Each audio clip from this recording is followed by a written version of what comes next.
Olá meus amigos, tudo bem? Tudo jóia? Vamos mais um vídeo aqui de hoje. Hoje eu quero falar sobre o Concílio de Nicéia. Poucos conhecem sobre esse concílio e eu acho que chegou a hora da gente explicar o que realmente aconteceu nesse Concílio de Nicéia, né? Às vezes as pessoas que conhecem a Bíblia de hoje, né, como muitas pessoas dizem, que ela foi a inspiração de Deus, né? E na verdade tem muito contexto na Bíblia que se mantém a essência verdadeira. Mas tem muita coisa aí que é mais um conto poético do que fatos verídicos. Vejamos o seguinte. Para quem não sabe, o Concílio de Nicéia, ele aconteceu aí por volta do ano 325 depois de Cristo. E isso aconteceu devido a um fato muito importante que a história, que as pessoas não conhecem bem essa história. Qual foi o fato importante, primordial, para acontecer esse concílio? Após a morte de Cristo, o cristianismo ele estava em ascensão. Então isso estava ofuscando o Império Romano. De uma certa forma, o Império Romano se sentiu ameaçado, né, por essas rebeliões que tanto acontecia em Roma como acontecia nas colônias aí dominadas pelo Império Romano. Então, um ato político de Constantino, que era o imperador de Roma naquela época, ele reuniu os arcebispos da época, digamos assim, né? Reuniu aquelas pessoas responsáveis pela religião e criaram o Concílio de Nicéia. O concílio nada mais é do que uma reunião para decidir o que retirar e o que colocar nas escrituras que lá na frente se tornou a Bíblia Sagrada. Se a gente observar na Bíblia, e eu acho que todo mundo pode concordar comigo, a Bíblia não veio do céu via fax, a Bíblia não veio do céu por e-mail.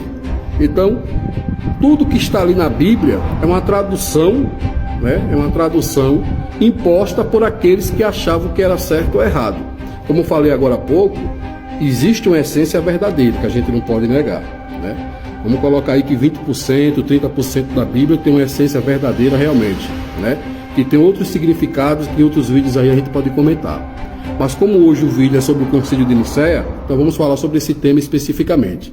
Então foi nesse concílio que a data de nascimento de Jesus Cristo, ela foi, digamos assim, colocada, que ela foi imposta. Porque seria impossível a gente saber o dia exato que Cristo nasceu.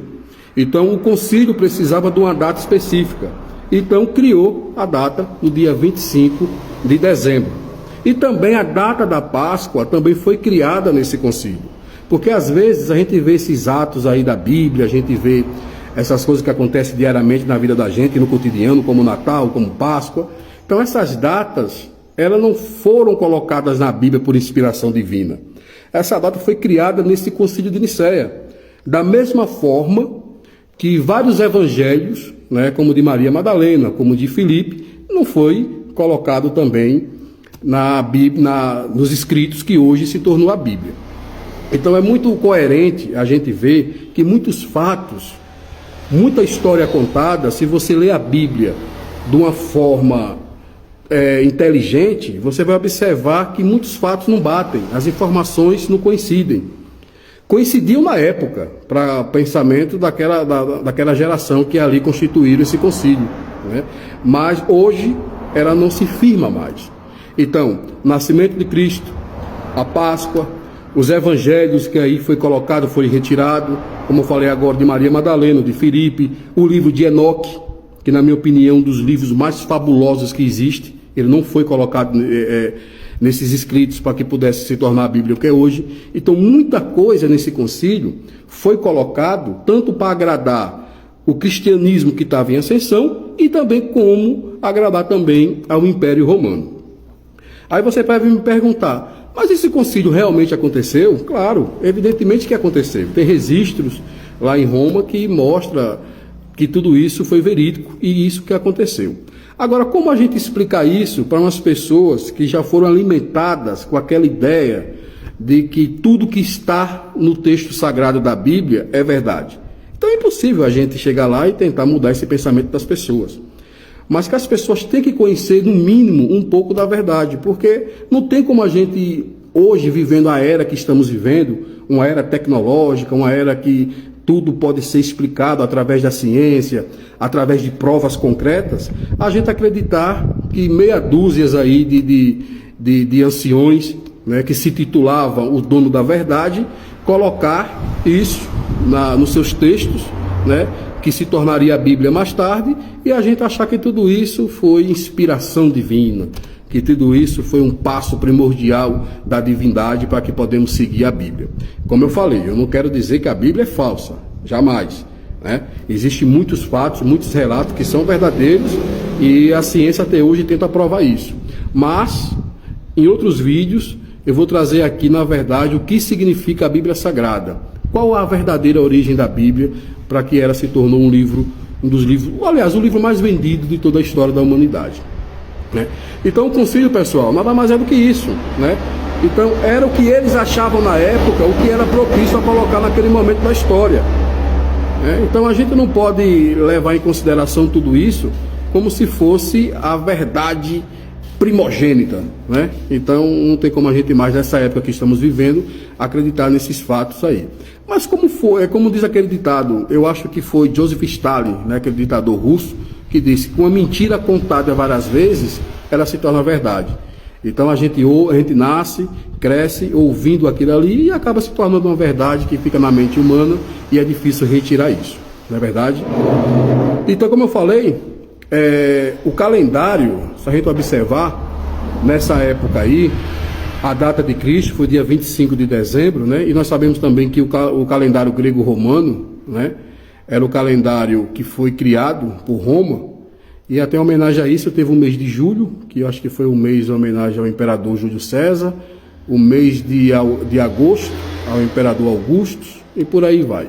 Então muitas coisas foram colocadas ali por eles acharem que aquilo era verídico, por a interpretação de cada um naquele momento da história.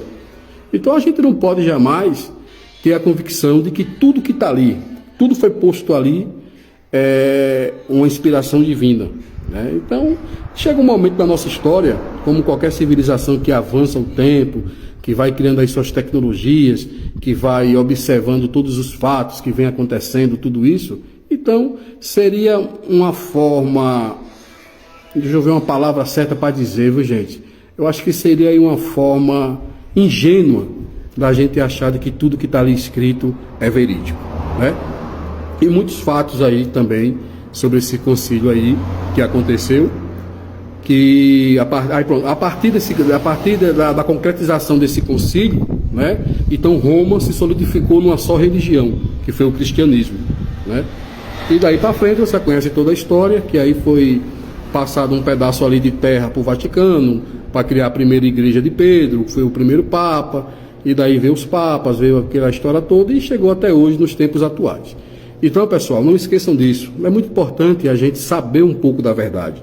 Mesmo que você não acredite, mesmo que você não leve isso a sério, mas é bom você saber. É bom você compreender que nem tudo que a gente vê, nem tudo aquilo que está escrito é uma interpretação divina ou algo semelhante, né? Então tem muita coisa aí por dentro que você tem que estudar, você tem que aprender, você tem que se conscientizar de que, na minha opinião, de que 80%, 70% da Bíblia aí é mais um conto poético, é mais algo para satisfazer o ego daqueles que julgavam que eram dono da verdade, que se achavam que aquilo que eles deduziam era o que realmente acontecia.